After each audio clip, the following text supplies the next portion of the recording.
It's no fun having a fever, is it? But you're being so brave about it. Look at these keys. See this one? This one used to open up the back door. But we decided to change the lock. And this one over here. Oh, that funny-looking one. Look at this funny-looking key. That one used to open up the attic. Then we decided, oh, what's the point of having the attic all locked up? They don't open anything anymore, darling, but they're nice to have around because they look cute. Don't they? Aren't they pretty? Maeve? Oh, Jill, come on in. I was afraid Dee might be here. Oh, you don't have to explain. Come on. I don't know where she is. She's probably with Patrick, if he's not on duty. Well, she must have been frantic about little John. Oh, yeah, she was very worried.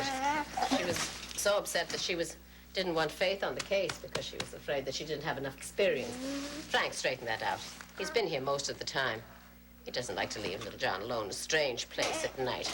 He'd be here now, except Georgia called and said that he had to check with the office. It seems that the legal system doesn't care much if a man's son is lost. Nice. Well, I don't know what I'd say to him anyway, beyond the fact that I'm very happy that little John's okay. Hi, little John. How are you? Huh? Your grandma came to see you? You know, when he describes his condition, he says he's okay or he feels bad. Well, how bad is feel bad? Well, he has a pretty nasty ear infection. His fever shot way up. They've got him on all kinds of antibiotics. It's just, you know, it hurts so much. It makes him so restless. Yeah. I remember Siobhan had 3 ear infections one winter. Drove us all mad. Well, little John, I certainly feel very close to you. And I hope your ear doesn't hurt you too much. I'm a firm believer that children should never hurt too much. Oh, but he's such a fighter, this one. Just like little Edmund, a fighter. Big John and I were talking. We should want to see your little one. He must be so big by now. Maeve, every time I look at him, he seems like he's growing right before my eyes. Oh, he must be very proud. Yeah, Seneca is the embodiment of the proud father. Also the good father. Well, I know how he feels. Having delivered his own son and then gone through so many weeks, prayerful weeks. Yeah. Maeve, would you try and understand something? Of course, darling. Seneca really has been wonderful. But I love Frank in a very special and permanent way. And I also know that it's impossible. Oh, you really believe that, huh? Yeah. If it were possible, it would have happened. Somehow we would have found a way to make a home for us and for little John and Edmund. But it didn't. No, we didn't. So, it's Edmund and I against the world. Well, I'm sure you could manage it on your own if you had to, but a little baby needs 2 parents. Yeah, I know. And Seneca's only too willing to be a father, for which I am very grateful. But beyond that, I just can't see that far. Can't you see yourself marrying him and making a home for Edmund and him, No. And I do love him. I love him in a way, but not in the way that I love Frank. So I just don't see marriage as an answer, Biff. Well, things have certainly changed since I was a girl. Well, it must take some getting used to. That it does. Well, anyway, you're lucky enough to have a man who cares for your child and wants to be a father to him. I only wish that Jack were half so involved with Mary and their baby. Well, maybe he'll come around in time. Maybe. What you doing? Hello. It's time for little John's test. Oh, it's almost time for his big nap. fella. Come on, darling. We're gonna go for a ride. Once- Lots of fun, too. There you go. Come on, you can help. Put your arms around my neck. That's a boy. Voice. Say goodbye. Bye-bye. Ma, I'm sorry it took so long. Oh, that's all right. What's up? We'll be back in a few minutes, Mr. Ryan. It's just routine. Say bye. Hello, Joe. Hi. I just came by to see how little John's getting along. That's very thoughtful. Well, now that you're here, son, I think I'll go and see Mary for a bit. Terrific, Ma. See you later, darling. Bye-bye, man. Take care.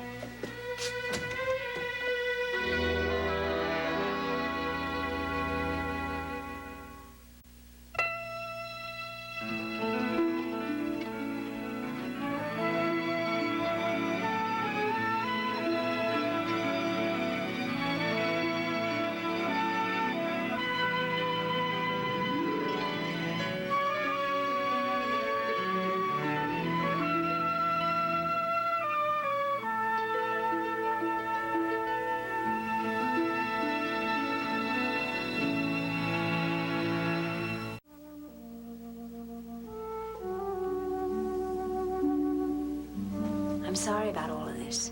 Thank you. You must have been terrified. I was, but right now I feel exhausted and very lucky.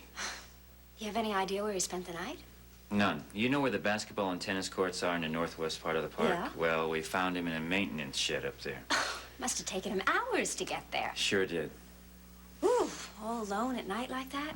Well, anyway, he looked happy and secure at the moment, except for his earache. Well, Mom or I have been with him ever since he got back. Frank, he's going to be just fine. It's one bad experience out of 2 years of constant love and attention. He is such a beautiful little boy. I mean, you just want to put your arms around them and hold them and make sure that they feel secure and loved always. And how is Edmund? He is beautiful. He's growing like a weed. So, anyway, tell me, any political problems with you or Dave Feldman since I vanished from the scene?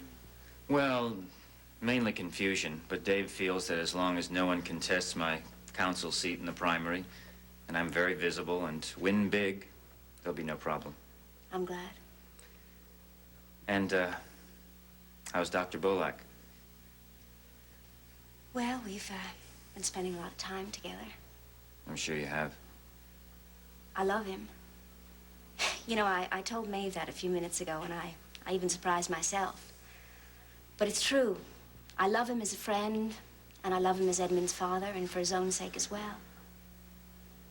But it's not the way I loved you, and it never will be. Whatever that means. That means exactly what I said. I love him. I know that he's always going to be part of my life, and I want him there for Edmund's sake. Look. But I know that things will never be the same like they were with you and I. Knowing the way I felt about you and knew you, or at least thought I did, I may be so bold to say is that you will never be happy with anything less than 100% commitment to anyone. Now, you can talk yourself into that, but at that point, I think you're in a lot of trouble. Have you always done that? I mean, maybe I blocked it. Maybe you did, and I just chose not to notice it. What? Made all those pronouncements about who I am and what I'm doing. You know, some things are fairly predictable. Now, you began with a very valid premise that Seneca has a right to a role in his son's life. But that soon became transmuted into the idea that he has a role in your life. He was a friend. Now he's a friend that you love. Now, it seems to me that you're building a neat little bridge for yourself based on rationales and excuses. You know, I don't have to make excuses about my feelings or my relationships to you or to anybody else. Yeah, especially not to me, huh? Oh, boy. You know, this is really sad. Anyway, I just came to see how little John was doing, and I'm really very happy that he's fine. But I think we should have limited this conversation to that.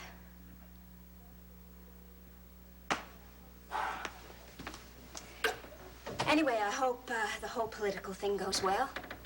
Thank you. You know, I wonder if maybe you have a little more understanding about what it is to have a sick child, the demands. It does take precedence over everything else, doesn't it?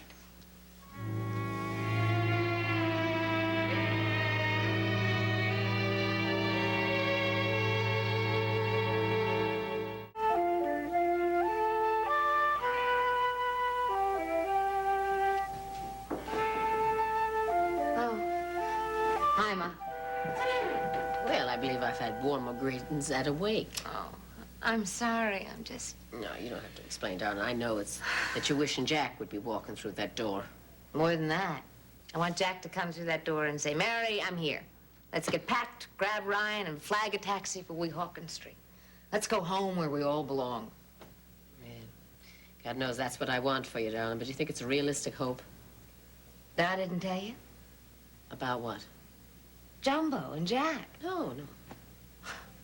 Well, I'm not surprised. Though maybe it's because little John was so much on his mind. What are you talking about?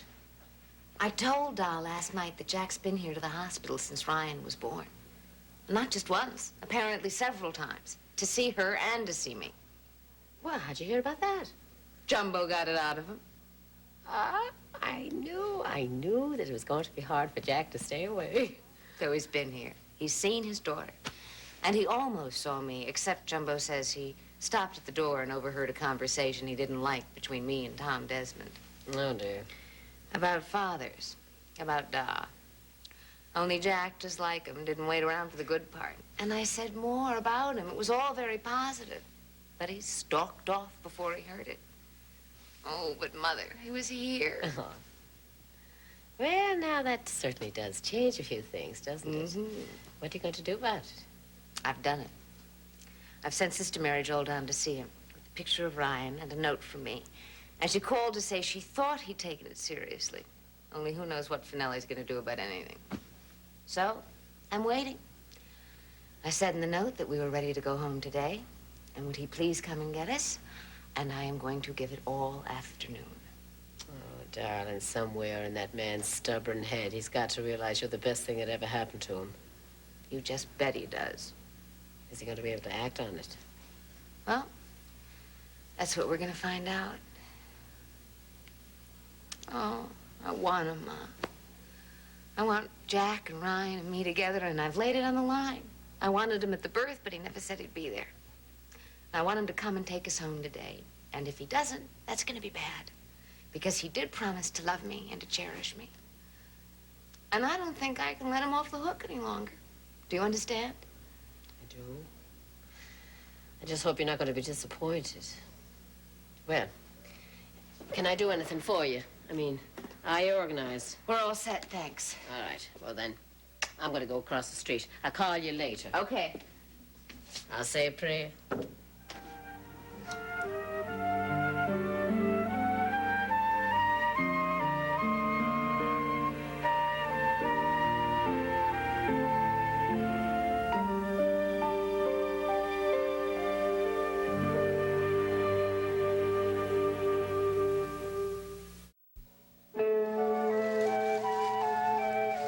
No, it's no joke, man.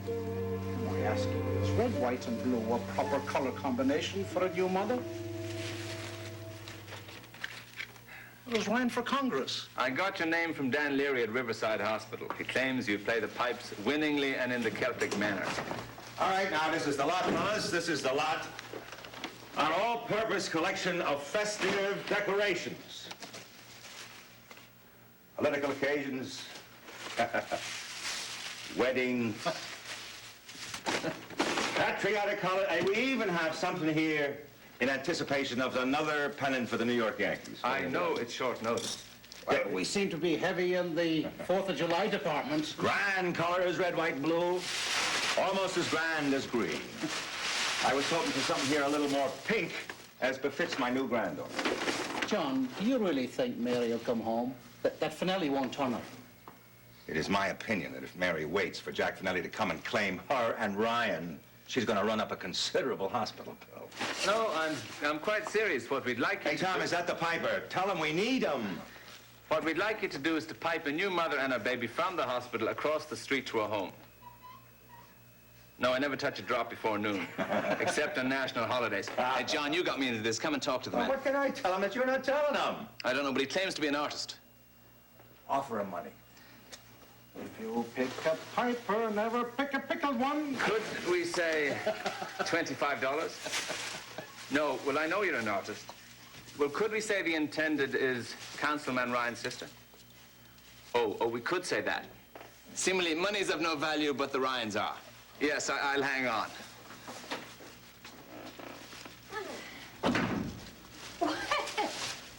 What is all this? Oh, darling, this is our little welcome for Mary. Decorations and an invitation for one in the house. Oh, and what is the public relations man from the hospital scaring up, hmm? He's scaring up a piper. A piper? Yes. Our own man is, indisposed. He knows of another. And what, may I ask, will this piper be piping? Mary, that's what. Mary and the baby, a special welcome home. Oh, and just suppose Jack shows up at the hospital and takes Mary and the baby down to their home in Weehawken Street. Hmm? Well, I don't think he will. Mary does. I've just come from it. Huh? She can hope all she wants. And so can I. Look, how many times has he disappointed her in the past? I find myself hoping for what Mary hopes for. Yeah, well, wishing won't make it so. Look, it's as plain as the nose on your face. The man is no more responsible for her or the baby or able to take care of them. He's just about able to take care of himself. Yeah, hello again. Yes. What we'd like you to do is to skirl sweetly. No, not militarily, but lightly jovial. Well, let's say gravely jaunty. What time should he come, John? Well, tell him about an hour. What I'd like to see him do is pipe her down to Weehawken Street. How does an hour strike you? Maeve, he is not going to show up. Otherwise, Jack Finelli would have gone to the hospital when Mary went into labor when I called him the other night. John, you're not going to lecture me on the fact that Jack Finelli is not the run-of-the-mill garden variety of reliable husband, are you? We all know that he hasn't taken to fatherhood too easily, but he is dipping his toe into the water, and it's perfectly clear that Mary loves him with all her heart. And Mary is up there in that hospital, waiting for him to show up, breaking that poor heart of hers, afraid that he won't. He has disappointed her in the past. He is going to disappoint her today, and there is no reason for thinking otherwise. And you could just be wrong. Just once or twice in the last 30 years, it has been known to happen. All right. Well, would there be any harm in having a piper handy, just in case he disappoints her one last time? No, I guess if Jack does disappoint her and not pick her up, I guess it's best to keep things festive as we can. No, there'll be no traffic problems. The parade will be very informal and short. From the main entrance at Riverside to the front door of Rhines, it's about 50 yards, I guess. What's that? No need to worry about heat frustration? So that's just what we're going to do. No, there'll be no need for a costume. Just fill the bag. Play the pipes. Oh, for heaven's sake, man, will you do it or won't you? Good. We thank you. Now, you see these? I'm going to plaster these all across the window to welcome Mary home. Yes, and just hope that she doesn't get a chance to see it, because Jack picks her up and takes her home down to Weehawken Street. In my opinion, darling, that is never going to happen.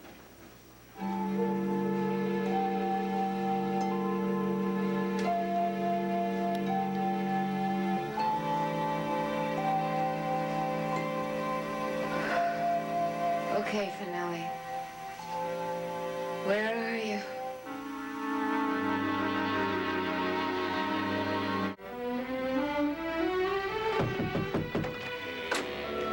Did I hear you say come in? Well, I didn't, but I will. Come in. Thanks. I was wondering if by any chance we could have dinner together tonight. I would say that there is every chance in the world that we can, yeah? Good. You don't usually come in here and offer invitations of that sort. I just wish you looked happier about it. Well, I'm not too happy at the moment. It's sad when you know that something's over and there's no going back. Frank, Yeah. it may be over, but you're not over it. Am I right? Yeah, something like that. Well, you know, to tell you the truth, I was just about ready to hunt you up and invite you to dinner, because I happen to be feeling absolutely terrific, and I wanted to share my good feelings with you. Well, I'd appreciate that. It just so happens this morning, I was walking by Leo's, and just so happens I saw these marvelous-looking fillets in the windows. And did you just happen to keep going? Now, how could I? Went right in, said, Leo, got to have those fillets. But you didn't even know if you'd have the use for them. No, wasn't certain, but I bought them anyway. Right now, they are residing 2 floors beneath us in the hospital refrigerator. What? Do you realize that they might be fed to somebody else by mistake? No. They are in the lab refrigerator. They're perfectly safe. I labeled them biopsy of beef. Good heavens. Yeah, and they are right next to some fresh asparagus and some shallots for the stuffed mushrooms. Are you planning to assemble this dinner all by yourself? I am a very good cook. Are you really? Well, of course. When my father died, my mother and I were splitting the shifts to keep the mill running. I learned how to cook. Just like that? Well, I had gotten used to eating well. When my mother wasn't around to feed me, I taught myself how to cook. Now, your basic sauce beignets, for example. The Galloping Gourmet is about to have a very, very captive audience. Which means that maybe you're in a very vulnerable state of mind? Well, I don't know about that, but I do know that I would like some dinner tonight along the lines of what you have downstairs in the refrigerator. It is not in the ingredients. It is in the sauce. Oh. Remembering well your basic hollandaise, reread page 27. Simmer slowly. Shallots in butter. What is for dessert? Ah, certain sensual treats. Chocolate mousse and whipped cream. Oh, something lighter, please. Could get heavy. Oh, look, could we just stick to dinner and not have to worry about the breakfast menu? Eggs, Betty. The secret is in the paprika. Oh, you are incorrigible. Dinner, please. Dinner, dessert, whatever you want. But you can't blame a guy for hoping.